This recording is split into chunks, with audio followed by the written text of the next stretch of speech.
During the last two sessions, I've been talking to you principally about the philosophy of the Lao Tzu book, the Tao Te Ching, and now I want to shift today over to Zhuangzi. This Zhuangzi, so far as we know, lived about 300 BC, maybe a little earlier than that. And he is a very, very remarkable person because the Zhuangzi book, he's also, more exactly, his name is Zhuangzhu.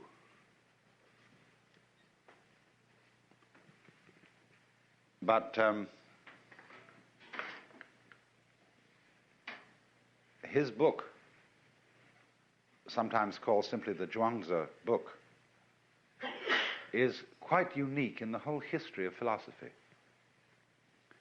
because he's almost the only philosopher from the whole of antiquity who has real humor. And therefore he's an immensely encouraging person to read. But part of his humor is the art of exaggeration. And you always have to allow for that. You always have to realize that he's slightly pulling his own leg. He is, as in a group of people who are enthusiasts for something, but have humor, you very often find that when they're talking among themselves, they carry their own ideas to ludicrous extremes and roar with laughter about it. And Zhuangzi does that. Now, for example, he has a great deal to say about the value of the useless life. The whole notion of something of life, any moment in life or any event in life being useful, that is to say, serving the end of some future event in life, is to a Taoist absurd. Because nothing is useful at all. The universe is viewed as purposeless and useless through and through, because it's a game. More than that, game doesn't really convey the sense of this. When a Taoist sage is wandering through the forest, he isn't going anywhere. He's just wandering. When he watches the clouds, he loves them because they have no special destination. He watches birds moving around. He watches the waves lapping on the shore. And just because all this is not busy in the way that human beings are busy, because it serves no end other than being what it is now, it is for that reason that he admires it, and it is for that reason that you get the peculiar styles of Chinese painting in the Tang, Sung, and later dynasties, where nature, in its wayward, wandering nature, is the main subject. When we say that something is without purpose, that's a put-down phrase. We say, well, it's no future in it. But what's the use? No, we say, what's the use? And we need very much to realize that that question reflects our insanity. What's the future in it? What's the use? The joy for the Taoist is that things have no use, and the future is not important. Now, you can exaggerate this, and Zhuangzi does in a very humorous way, by describing the ideal useless man. He's a hunchback, and he's so deformed that his chin rests on his navel, and so on. And but he says, now this man is very admirable. He's found the secret of life, because when the social service workers come around, he's the first to get a free handout. And when the military officers come around to conscript people for the army, he's the first to be rejected. Therefore, he lives long.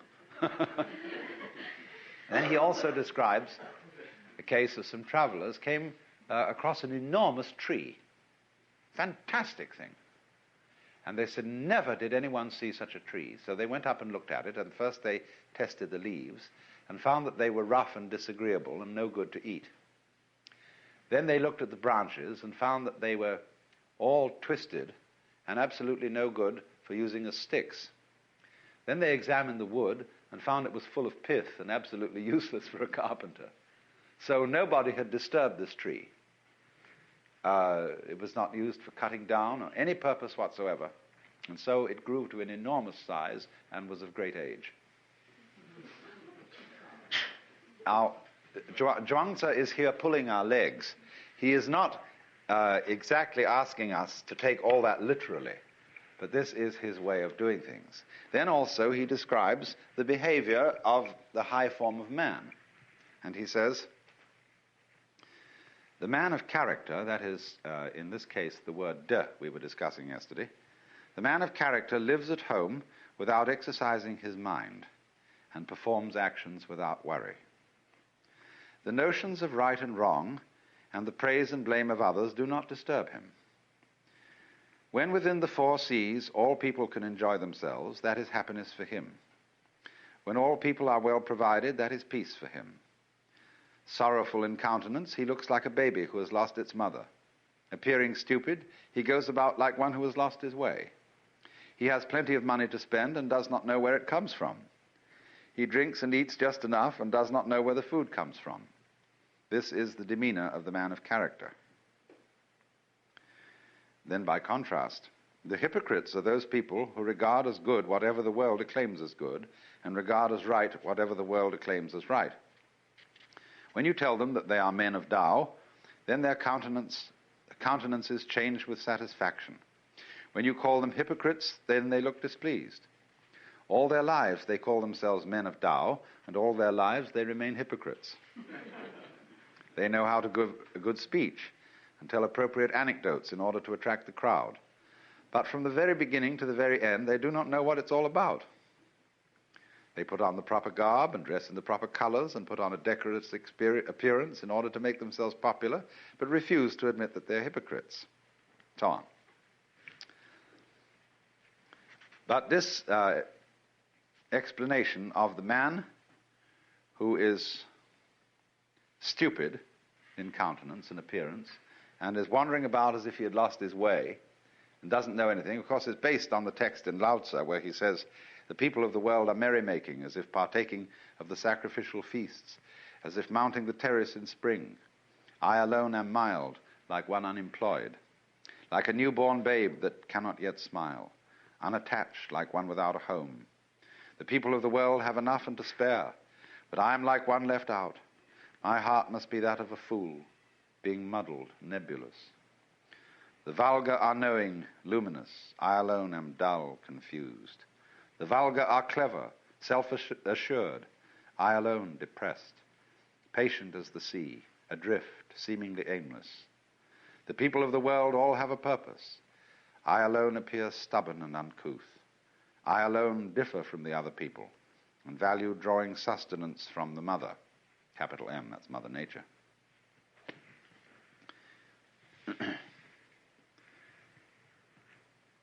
So, there is about, you see, the character of the Taoist sage as depicted by Zhuangzi, something of the fool. Because the fool is the person who doesn't know enough to come in out of the rain, who doesn't compete. Everybody else gets before him to the prizes, the material prizes of life, and even to the spiritual prizes. The fool is, you see, the person who isn't going anywhere.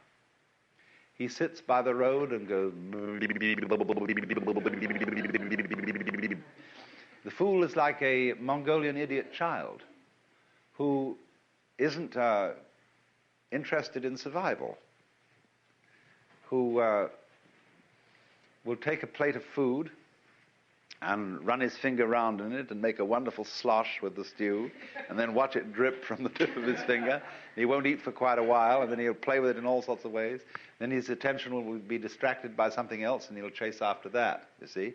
But so long as you don't cross him, this is the case of the Mongolian idiot, he remains the most wonderfully friendly, swinging kind of a cat. But he has no ambition. He doesn't fight for himself. And nobody can ever get him to.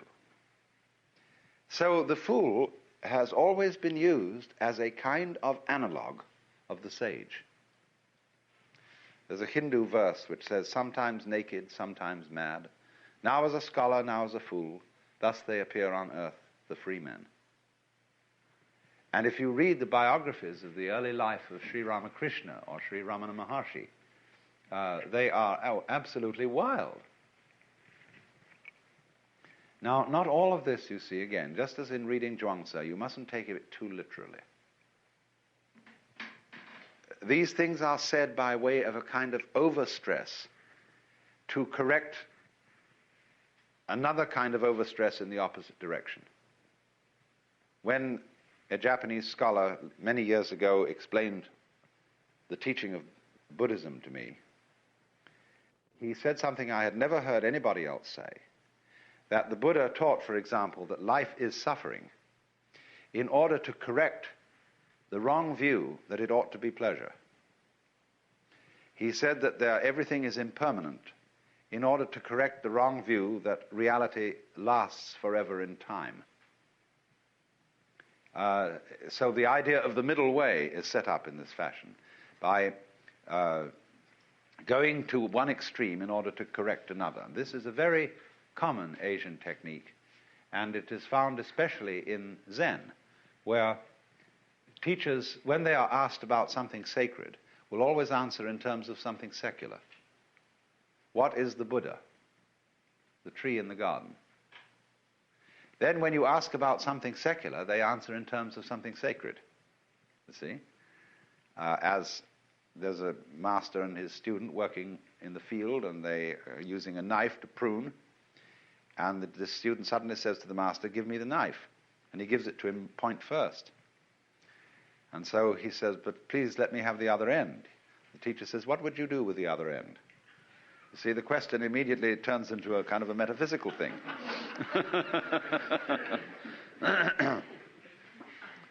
So this play back and forth between the extremes has as its interior design the awakening of the mind to polarity that I was talking to you about yesterday, this thing of mutual arising. Zhuangzi tells a story about this. He says a certain keeper of monkeys said with regard to their ration of nuts that each monkey should have 3 in the morning and 4 at night. But at this the monkeys were very angry. So the keeper said they might have 4 in the morning and 3 at night, with which arrangement they were all well pleased. Now the number of nuts was the same, he goes on to say, but there was an adaptation to the likes and dislikes of those concerned. This, then, he says, is the way of conduct of the sage. Basically, Zhuangzi's philosophy is a philosophy of relativity. He makes a great deal of the point that there is no absolute standard of great or small, of important or unimportant.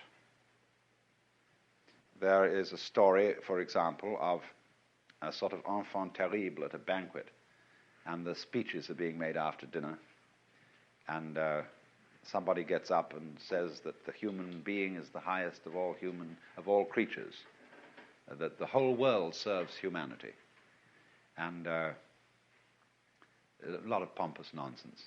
And the small boy gets up and says that since tigers feed on human beings, it's quite obvious, therefore, that human beings exist for the service of tigers.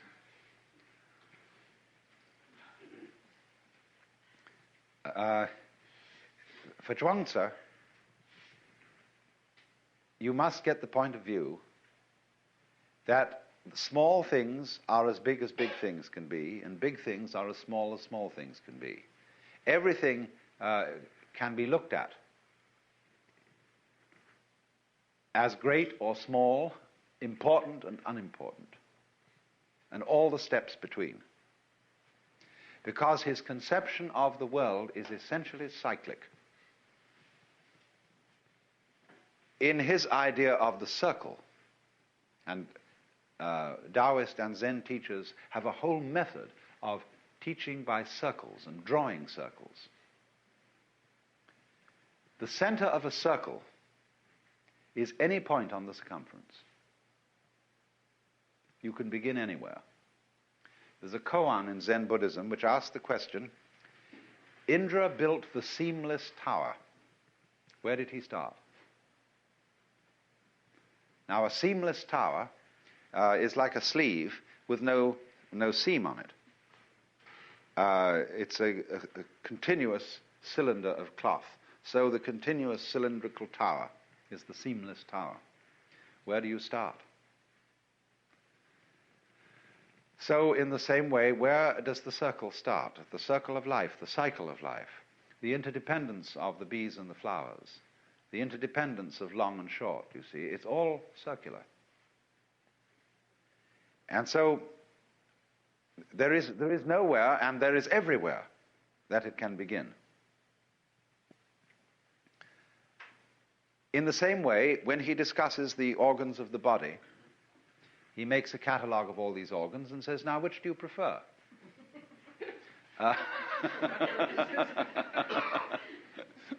He says, which one comes first and which one follows? Which one rules and which ones are servants?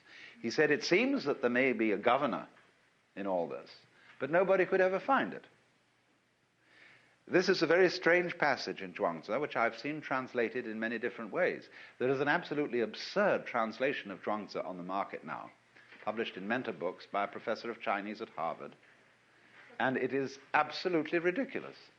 The whole thing is made by a man who is, I'm sure, an ex-missionary, and keeps talking about God. Well, there is no expression in Zhuangzi for God. There is this expression, Tianran, which has almost the same meaning as Ziran, spontaneity, of itself so. This means something is so through the power of heaven. Now, heaven, Tian, means simply the universe. As you look out from Earth, which is, as it were, the center or the base, everything else, the whole expanse of the cosmos, is Tian, heaven. And there is no connection in the idea of heaven with some sort of personal ruler of the universe. So the notion of God, you see, as we understand it, is really very foreign indeed to Taoist thought. And when you see somebody translating this as God, it gives a very wrong impression of this teaching. For example, there is a passage in which Shun asked Zheng, saying, can one get the Tao so as to have it for one's own? And the sage answers, your body is not your own. It is the delegated image of Tian. And, you know, missionaries translate God, because they've read in the Bible, man is made in the image of God. Your life is not your own. It is the delegated adaptability of heaven. Your offspring are not your own. They are the delegated seeds of heaven. You move, you know not how. You are at rest, you know not why. These are the operations of the ways of Tao. So how could you get Tao so as to have it for your own? Similarly, there's a passage which says, when a drunk man falls out of a cart, though he may suffer, he does not die. Because his spirit is in a condition of security, he does not suffer from contact with objective existences. If such security may be got from wine, how much more from Tianran, from being in accord with the spontaneous rhythm of the universe. That's really what it means. But in the anxiety of missionaries, and missionaries have been, you see, the great Western, they've been the foundation of Chinese scholarship in the West. To translate the scriptures into Chinese, they studied Chinese. They were the first people to study Chinese. And they have constantly, therefore, had an interest in slipping Chinese Christian ideas into Chinese classics, just in the same way as when you read Monia Williams's Sanskrit dictionary, which is the base dictionary for Sanskrit study for centuries. It's all made up with a missionary bias. But this notion, you see, of God in the sense of the personal ruler of the world is totally foreign to Chinese thought. There isn't even an idea in Chinese thought of the law of nature as we have it. See, the motions of the body, the harmony of the organism, is not what it is in obedience to a law. The Chinese do have an idea of law. This is the word zi.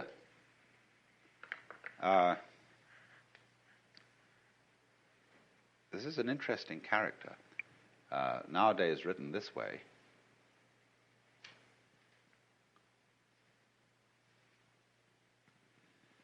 But originally written like this.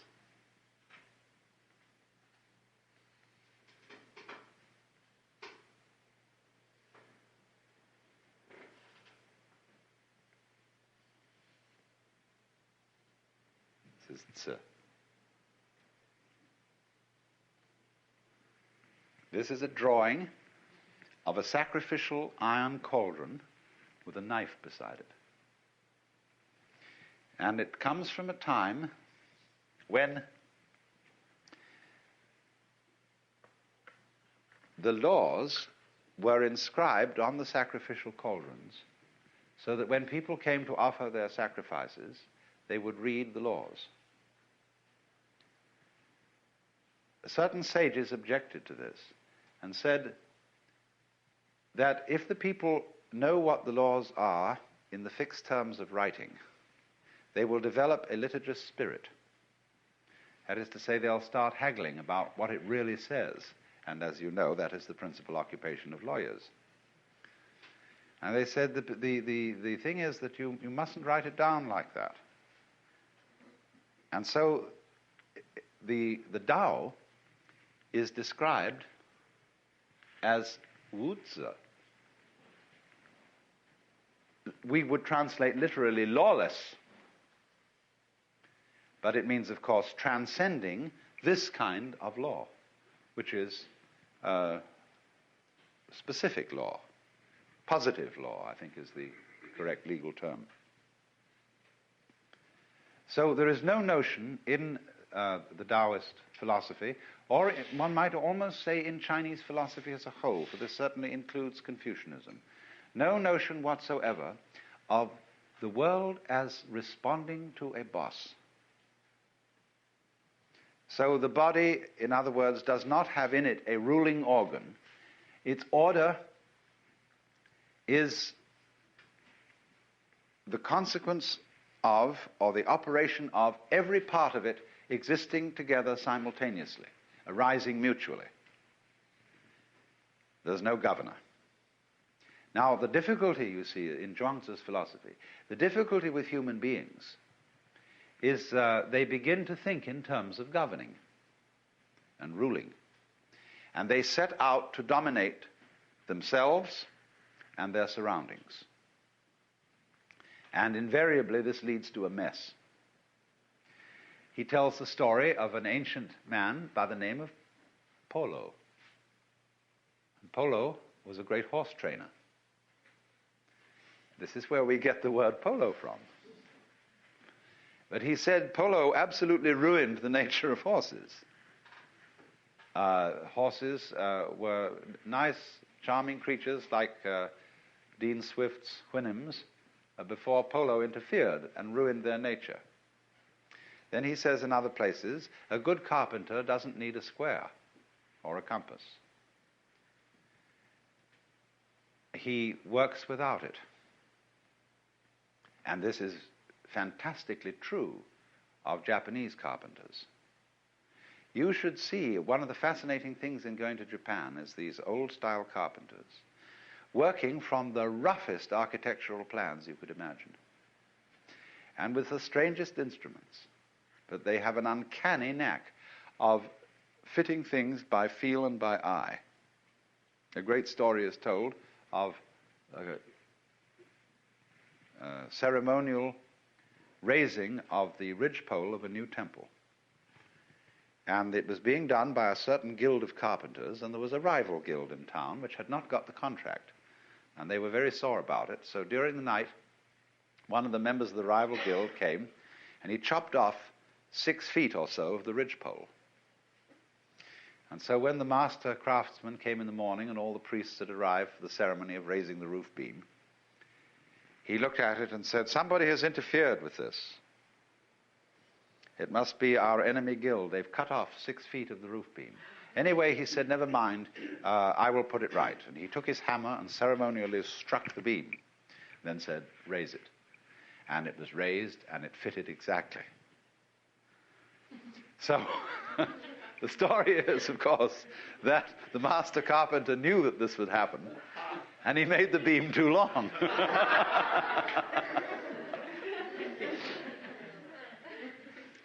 Those sort of stories are always associated with the art of carpentry.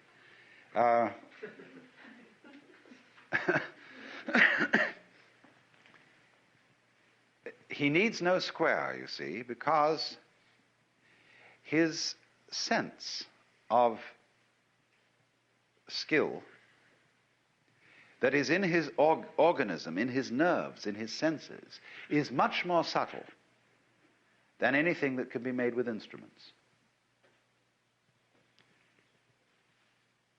There are all kinds of stories about the artists of the Far East excelling in this kind of thing, of knowing with tremendous precision exactly where something should go.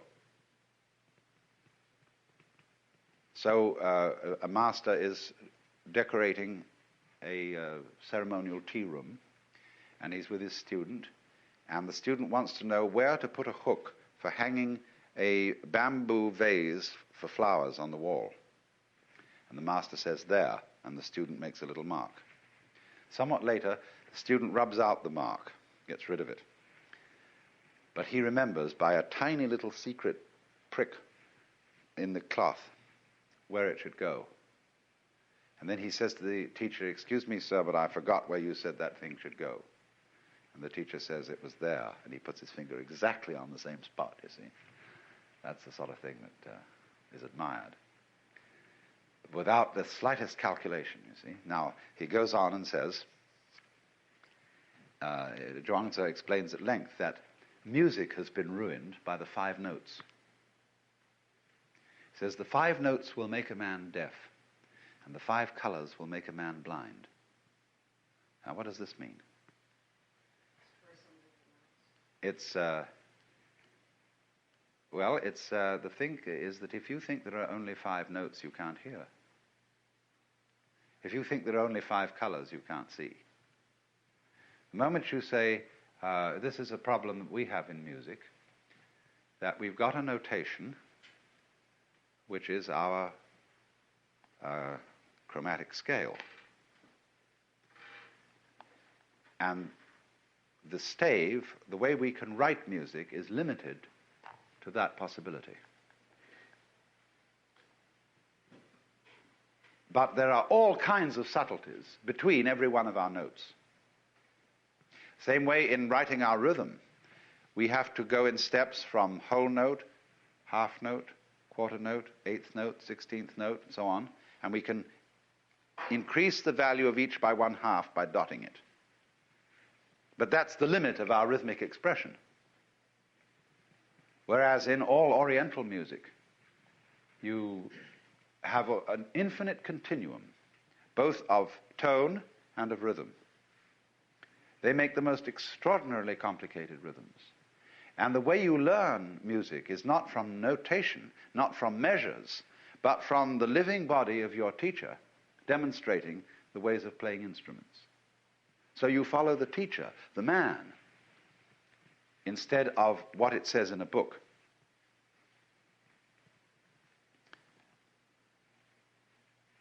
So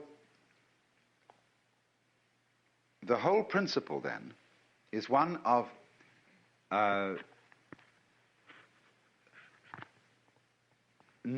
of success in life through not pushing it around, through not trying to govern it.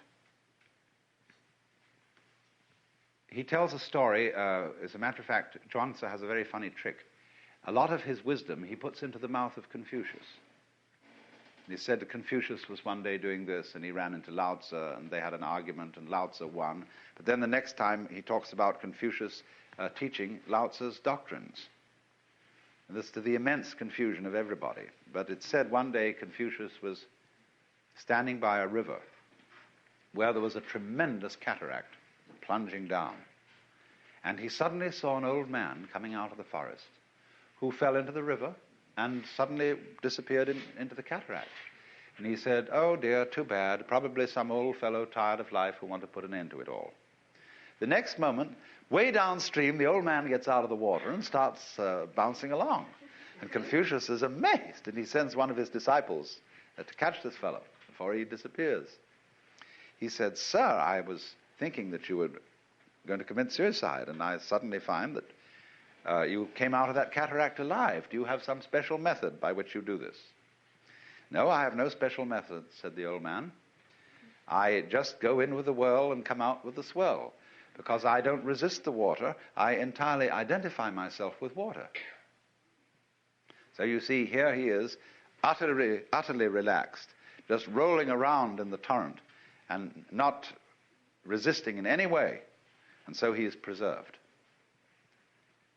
He goes with the stream, rolls with the punch, or whatever you want to call it.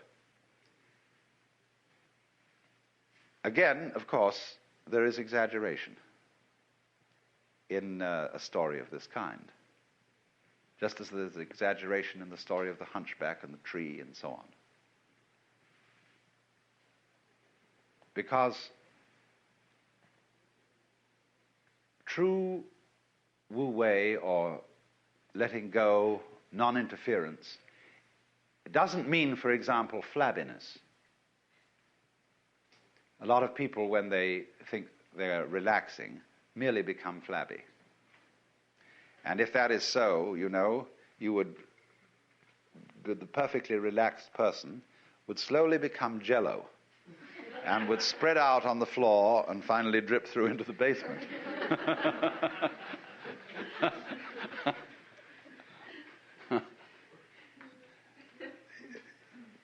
Relaxation, you see, is simply something that happens when there's too much yang in you, too much of the positive. You need to balance off with the yin. And the trouble is that human beings, in their anxiety to control things, exhibit too much yang, too much aggressiveness, too much of the male principle. They need the balance of the female. And so all these exaggerations in the direction of let things go, let things happen, don't interfere, are stressing the yin point of view to compensate for the excess of yang. And furthermore, the difficulty always comes. I remember reading a book called You Must Relax.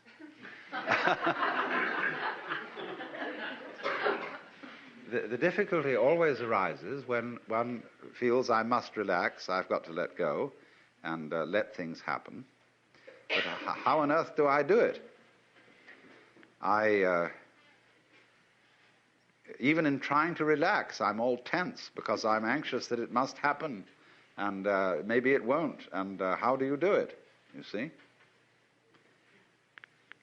You can't achieve wu-wei like that. What you have to understand is that you don't have to do anything. There is no method, as the old man said. That the meaning of wu-zi, when you call the Tao is wu-zi, or lawless, It means there is no method in it that you can master and do it. What you have, it's all based on understanding, or what our psychologists call insight, that you have to find out that there is nothing that you do as a source and cause of action separate from everything else. When you know that there is no separate acting you, then there is no need to try to relax. The thing you have to see is that the flow of the Tao, as I said yesterday with the illustration of the people swimming in a strong stream, that the flow of the Tao goes on anyway. Just like the flow of time, for example, you can't get out of the present moment. You can think about the past and you can think about the future. But since you do that thinking now, the present is inescapable. All right, now the present moment doesn't it? It has a sense of flow.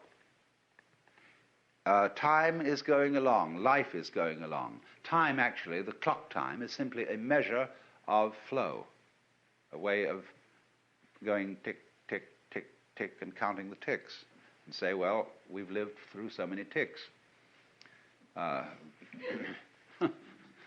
But nevertheless, this the real time, as distinct from this ticking thing, is a flowing.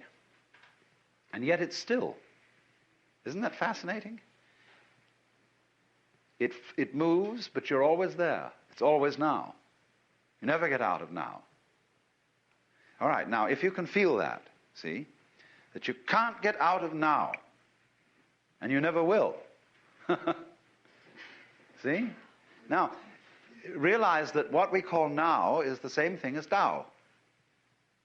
The Tao, the course of things, the eternal now, the presence of God, anything you want to call it. See? That's now. And you can't get out of it. So there's no need to get with it, because you can't get out. See? That's beautiful. You just relax, and you're there. So that's the principle of flowing. You can make all kinds of very clever ways of postponing finding this out. It's terribly simple. But you can say, well, this is a very spiritual matter, and I'm an unevolved person, and it'll take me a great deal of time to realize this in a more than an intellectual way. That's an excuse for playing your own game and not finding this out.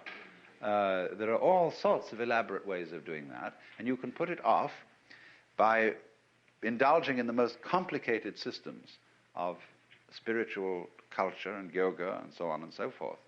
And that's all right. I have no objection to your putting it off if that's what you want to do. But actually, it's always here and now. Just as you can't get away from now, you can't get out of the Tao. That's the humor of the whole thing. And that's why Zhuangzi has this beautiful light touch. He says, the heron is white without a daily bath. The crow is black without being painted in ink. And this is the same saying, you know, as in Zen. In the spring landscape, there is nothing superior, nothing inferior. Flowering branches grow naturally, some short, some long. Or they say a long thing is the long body of Buddha. A short thing is the short body of Buddha.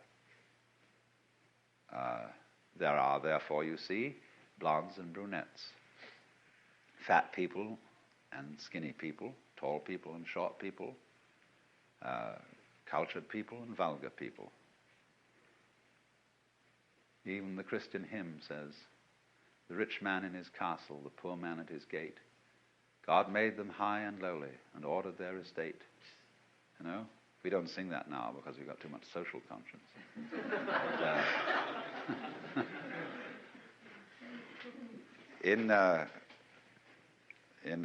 I think I probably read this passage yesterday. Maybe I didn't. But Zhuangzi has this to say about it.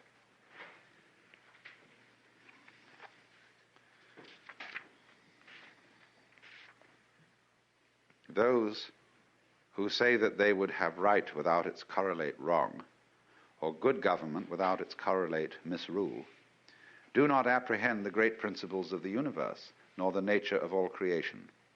One might as well talk of the existence of heaven without that of earth, or of the negative principle, yin, without the positive, yang, which is clearly impossible. Yet people keep on discussing it without stop.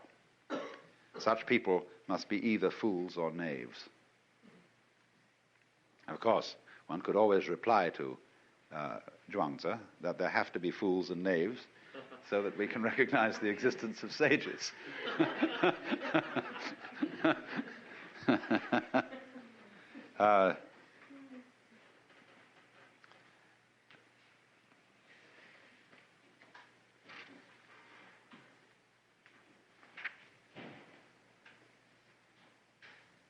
Let me look here. Yes, he has it in another way here. Speech is not mere blowing of breath. It is intended to say something, only what it is intended to say cannot yet be determined. Is there speech indeed, or is there not? Can we or can we not distinguish it from the chirping of young birds? How can Tao be so obscured that there should be a distinction of true and false? How can speech be so obscured that there should be a distinction of right and wrong?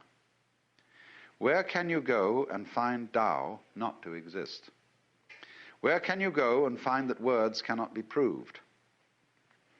The Tao is obscured by our inadequate understanding, and words are obscured by flowery expressions. Hence the affirmations and denials of the Confucian and the Mozian schools, each denying what the other affirms and affirming what the other denies. Each denying what the other affirms and affirming what the other denies brings us only confusion. There is nothing which is not this. There is nothing which is not that. What cannot be seen by that, the other person, can be known by myself. Hence I say, this emanates from that, that also derives from this. This is the theory of the interdependence of this and that. Nevertheless, life arises from death and vice versa. Possibility arises from impossibility and vice versa. Affirmation is based upon denial and vice versa. Which being the case, the true sage rejects all distinctions and takes his refuge in heaven.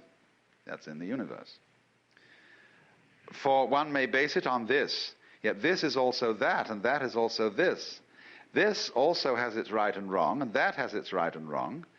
Does then the distinction between this and that really exist or not? When this, the subjective, and that, the objective, are both without their correlates, that is the very axis of Tao. And when that axis passes through the center at which all infinities converge, affirmations and denials alike blend into the infinite one. Hence it is said that there is nothing like using the light. See, the axis of the opposites is the perception of their polarity. The difference between them is explicit, but the unity of them is implicit. The difference, the explicit difference between two ends of a stick, but the implicit unity that they are ends of the same stick, you see? So that's the axis. The axis of Tao is the, you might call it the secret conspiracy that it lies between all poles and all opposites, which is implicit, esoteric, or whatever you want to call it, that they're fundamentally one. So that unity, whether it's between you and the universe, or whatever polarity you want to take, is not something that has to be brought into being. If one brings it into being, one assumes that it doesn't exist. That's called in Zen putting legs on a snake or a beard on a eunuch. There's something unnecessary, you see. So it exists, it is always there, and you can see it so vividly. And actually almost put your finger on it and sense it, if you understand that the movement of the Tao is exactly the same thing as the present moment. Now, of course, if you try to grab the present moment and get ready with your clapper and say, now! It's gone. The finer and finer you draw the hairline on the watch to just know exactly when now is, you eventually get to the point where you can't see it at all. See? But if you leave it alone and you don't try to grab the moment as it flies, well, it's always there. See, you don't have to mark it. You don't have to put your finger on it, because it's everything that there is. And so the present moment suddenly expands. And it contains the whole of time, all past, all future, everything. You never have to hold on to it. It is believed generally in India that when a person sets out on the way of liberation, his first problem is to become free from his past karma. The popular theory of karma, the word that literally means action or doing in Sanskrit, so that when we say that something that happens to you is your karma, it's like saying in English, it's your own doing. But in popular Indian belief, karma is a sort of built-in moral law, or a law of retribution, such that all the bad things you do and all the good things you do have consequences which you have to inherit. And so long as karmic energy remains stored up, you have to work it out. And what the sage endeavors to do is a kind of action which in Sanskrit is called nishkama karma. Nishkama means without passion or without attachment, karma, action. And so whatever action he does, he renounces the fruits of the action, so that he acts in a way that doesn't generate future karma, because future karma continues you in the wheel of becoming, samsara, the round, and keeps you being reincarnated. Now then, in that case, when the time comes that you start to get out of the chain of karma, all the creditors that you have start presenting themselves for payment.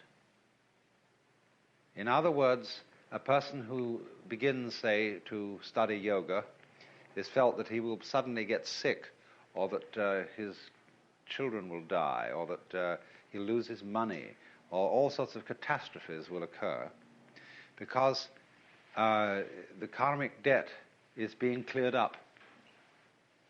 And it is in no hurry to be cleared up if you're just living along like anybody, but if you embark on the spiritual life, a certain hurry occurs. And therefore, since this is known, it's rather discouraging to start these things. The Christian way of saying the same thing is that if you plan to change your life, shall we say, to turn over a new leaf, you mustn't let the devil know, because he will oppose you with all his might if he suddenly discovers that you're going to escape from his power. So, for example, if you have a bad habit, say you drink too much, and you make a New Year's resolution that during this coming year you'll stop drinking, that's a very, very dangerous thing to do, because the devil will immediately know about it. And what will happen will be this: he will confront you with the prospect of 365 drinkless days. And that will be awful, just overwhelming. And you won't be able to make much more than 3 days on the wagon. So in that case, you compromise with the devil and say, just today I'm not going to drink, you see, but tomorrow maybe, we'll go back. Then when tomorrow comes, you say, oh, just another day, let's try out, that's all. And the next day you say, oh, one more day won't make much difference. So you only do it for the moment, and you don't let the devil know that you have a secret intention of going on day after day after day after day. But of course, there's something still better than that. And that is not to let the devil know anything. And that means, of course, not to let yourself know. One of the many meanings of that saying, "Let not your left hand know what your right hand doeth," is just this. And that was why in Zen discipline, a great deal of it centers around acting without premeditation. As those of you know who read Herrigel's book, Zen in the Art of Archery, it was necessary to release the bowstring without first saying now. There's a wonderful story you may also have read by a German writer, von Kleist, about a boxing match with a bear. The man can never defeat this bear because the bear always knows his plans in advance and is ready to deal with any situation. The only way to get through to the bear would be to hit the bear without having first intended to do so. That would catch him. And so this is one of the great, great problems in the spiritual life, or whatever you want to call it, is to be able to have intention and act simultaneous. By this means, you escape karma and you escape the devil. So, you might say that the Taoist is exemplary in this respect. That this is getting free from karma without making any previous announcement. Of simply, supposing we have a train and we want to unload the train of its freight cars. You can go to the back end and you can unload them one by one and shunt them into the siding. But the simplest of all ways of unloading is to uncouple between the engine and the first car, and that gets rid of the whole bunch at once. And it is in that sort of way, you see, that the Taoist gets rid of karma without challenging it.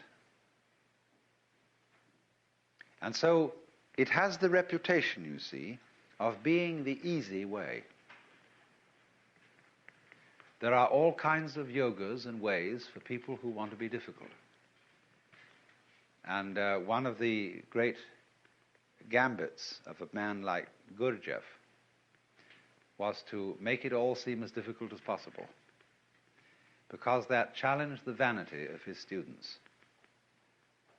If some teacher, some guru says, really, this isn't difficult at all, it's perfectly easy, some people will say, oh, he's not really the real thing. We want something tough and difficult, and when we see somebody starts out giving you a discipline that's very, very weird and rigid, people think, now there is the thing. That man means business. See? And so they flatter themselves by going to such a guy that they are serious students, whereas the other people are only dabblers and so on. All right, if you have to do it that way, that's the way you have to do it. But the Taoist is the kind of person who shows you the shortcut and shows you how to do it by intelligence rather than effort, because that's what it is. In so many athletic and artistic skills, you will find a teacher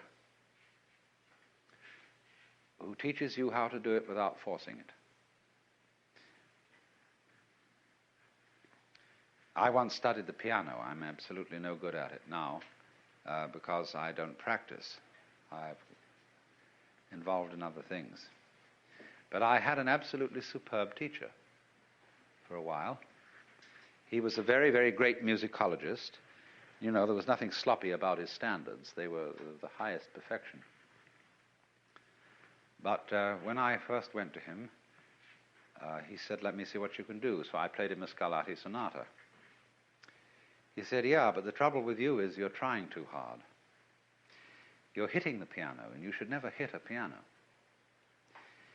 He said, actually, all you've got to do in order to play a piano is to drop your hands on it. And you need to have relaxed arms. So he made me practice for a while. He felt my muscles to see whether I was relaxed or not. And he said, now just drop your hand on the piano. I don't care what notes you hit, but just drop your hand. Let it fall. He said, there's enough energy in the weight of your arm to play as loud as you will, or as soft as you will. But just let it drop. He said, that's all you have to do. Drop your hands. And he kept feeling my arms. He said, no, no, you're getting too tense. You must pretend you are Lao Tzu. And he was a very educated man. He knew about these things. And then he said, now, after dropping your hands, all you've got to do is to hit the right notes. And he said, you know, the same thing is involved in making a very complex trill. And he demonstrated. He just dropped his hand on the piano, and at the same time his fingers went flip like that. And there was this magnificent ornamentation. Then we went on. We'd practiced this for some time. He said, now let's get around to hitting the right notes. And he found immediately I had a block on reading music. Because when I was a small boy and studied piano at the age of roughly 8, I had a pestiferous teacher who was a mistress in this private school I went to in England. And she used to sit beside you and hit your fingers with a pencil every time you made a wrong note. Gregory Bateson, I think, was taught piano as a child in such a way. And he has a total block on reading music. I mean, he's got a brilliant mind, you know. He's a mathematician and great anthropologist, ethnologist, and so on. But he has a total block to reading music. And so this man had to teach me to overcome my block. And he said, now, first of all, feel perfectly free to make mistakes. He said, everybody's going to make some mistakes, and it doesn't matter if you make a mistake. And if you do make a mistake, don't go back and do it over again, but just go on. So play as slowly as you like, don't hurry, just so long as you keep the relative rhythm, the relative values of the thing. Go slow and take it easy. Another thing is not to pay so much attention to the notes, but to the distances or intervals between them, because that is the significant jump. And this sort of overcomes, too, the difficulty of key signatures, where we started out learning music with this weird system that the lines on the stave really represent the major scale of C. And that therefore, when you put a key signature at the beginning, you remember that every time supposing you're playing in F, every time you hit B, it should be B flat. Well, that's an extremely tedious way of learning music. And you just have to think in different keys. That's the only way to adjust to a key signature. And play the thing according to the intervals appropriate for that key. But you see, in this instance, this man, although he was a great perfectionist and was highly skilled in music, he used intelligence, first of all, to give you a shortcut. And then he also used relaxation to enter into a difficult thing by the easiest route. Did I tell you yesterday that incident about the seed, catching the seed by its hairs? I did, yeah. Well, you see, I was making the point there about intelligence, that when the wind blows and the seed responds like a living animal, you can't say that it's not a living animal, that it's only a seed with whiskers on, because those whiskers on the seed are a manifestation of the intelligence of the seed, in the same way as the sail manifests the intelligence of the sailor. So, Taoism is in that sense what everybody is looking for. The easy way in, the shortcut, using cleverness instead of muscle. So the question naturally arises, isn't it cheating? When in any game somebody really starts using his intelligence, he will very likely be accused of cheating. And to draw the line between skill and cheating is a very difficult thing to do. I'm sure if you've read Life magazine recently, you're aware of the tremendous controversy going on in the bridge world, because a champion team, a couple of partners, has been accused before the whole bridge world of cheating. And what they did, I mean, after all, in bridge, bidding is a way of letting your partner know what's in your hand.